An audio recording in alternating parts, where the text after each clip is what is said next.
Victor, saya memiliki pertanyaan ini yang terutama menarik bagi para pengikut saya, mereka yang terutama mengikuti perusahaan sumber Stin, Solar Group, Solarmash. Mereka sedikit khawatir karena semua orang tahu bahwa Anda telah pindah untuk bekerja di tempat lain dan memegang posisi tertentu di sana yang Anda diamkan. Mungkin ini adalah rahasia. Dan inilah pertanyaan dari orang-orang, apakah proyek baru Solar Group tentang dirigible ini ada hubungannya dengan peralihan Anda ke perusahaan tempat Anda bekerja sekarang, serta dampak signifikan terhadap industri penerbangan, dan bagaimana peran Anda dalam mengelola transisi ini? Tidak, ini tidak terkait dengan dirigible. Proyek dirigible ini seperti yang saya ketahui baru-baru ini, hanya seminggu yang lalu, saya juga melihat konferensi. Seperti yang Anda tahu, saya sudah pindah ke proyek baru.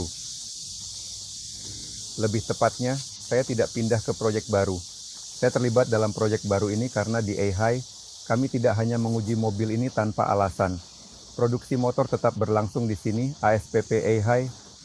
Hanya karena keberhasilan yang telah dicapai di sini, saya diundang ke Universitas Zhejiang bersama Institut Turbo Machine serta penggerak sedikit lebih banyak membuat penggerak untuk pesawat terbang bersama akademisi Tupolev. Ini adalah kerabat dari akademisi Tupolev yang terkenal. Saya tidak bisa banyak bercerita tentang proyek ini. Hanya saja saya bekerja di sana dan itu saja. Jadi foto-foto itu, gambar-gambar, tidak mungkin diambil karena pekerjaan ini tidak sepenuhnya terbuka.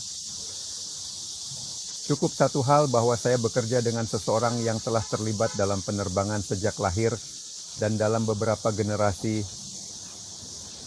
Oleh karena itu, ini adalah keberuntungan yang baik untuk teknologi. Tugas saya adalah mengembangkan motor listrik untuk pesawat terbang ini dan kemudian melakukan pengujian. Ketika mereka diluncurkan, kita akan berbicara.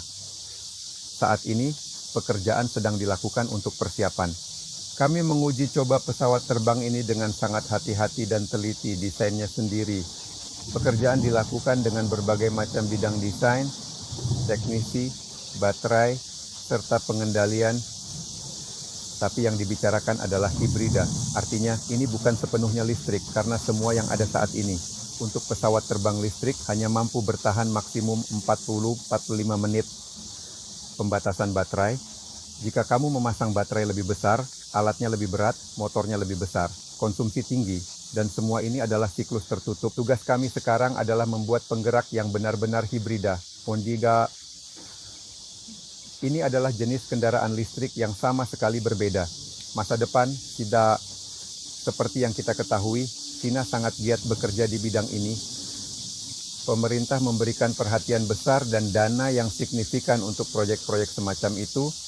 Jadi fakta bahwa saya diundang ke sana juga menunjukkan minat dalam penerapan teknologi dan masa depan. Jadi pada dasarnya ini tidak terbatas pada satu jenis kendaraan udara tertentu.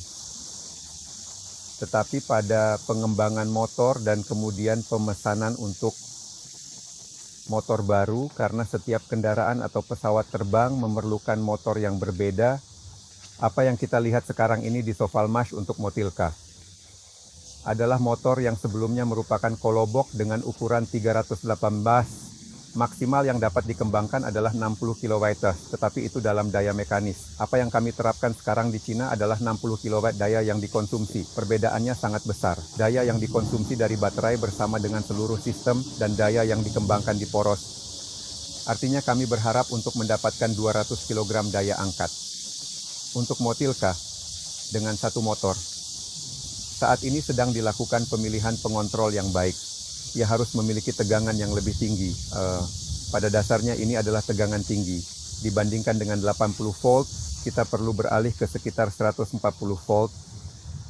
Ini sudah akan menjadi dorongan. Saya memperkirakan bahwa bahkan lebih dari 200 kg. Karena apa yang telah diuji dengan 80 volt, menghasilkan 157 kg gaya angkat saat tegangan meningkat, torsi pada baling-baling meningkat dengan sangat signifikan. Sekali dan sangat jelas terlihat, terutama pada kecepatan tinggi. Ketika baling-baling berputar pada 2400 dan 2800, gaya angkat meningkat sebesar 50 kg.